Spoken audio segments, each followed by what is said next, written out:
தினமும் சிவபெருமானை நினைத்து திருநீறு பூசுகின்ற சிவ அடியாராக நீங்கள் இருக்கீங்க அப்படின்னா உன்னை நல்லா புரிஞ்சுங்க. இறைவனுடைய அருள் உங்களுக்கு பரிபூர்ணமாக கிடைத்து கொண்டிருக்கிறது என்று அர்த்தம். இதை நான் சொல்லலை, மணிவாசகர் திருவாசகத்தில் அச்சோபதிகத்தில் ரொம்ப தெளிவாக சொல்லியிருக்கிறார். மண் அதனில் பிறந்தெய்த்து மாண்டு விழ கடவேனை.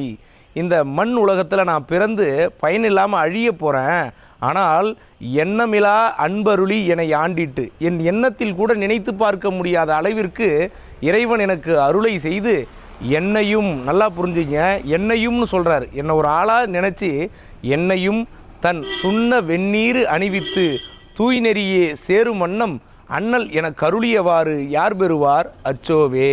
என்னை ஒரு ஆளாக நினைத்து அவனுடைய திருநீரை பூச வைத்து இதுதான் பக்தி நெறி என்று எனக்கு அறிவித்து அவன் திருவடிகளை சேரும் பாக்கியத்தை கொடுத்தார் எம்பெருமான் சிவபெருமான் என்பதை மணிவாசகர் அழகாக சொல்லியிருக்கிறார். அதில் ரொம்ப மகிழ்ச்சியாக திருநீரை பூசிக்கொண்டே இருங்கள். திருநீர் பூசினால் இறைவனுடைய அருள் உங்களுக்கு இருக்கிறது என்பதை மணிவாசகரே சொல்லியிருக்கிறார். திருநீறு பூசுவோம், மகிழ்ச்சியான சிவபெருமானோடு வாழ்கின்ற அற்புத வாழ்வை வாழ்வோம். நன்றி, வணக்கம்.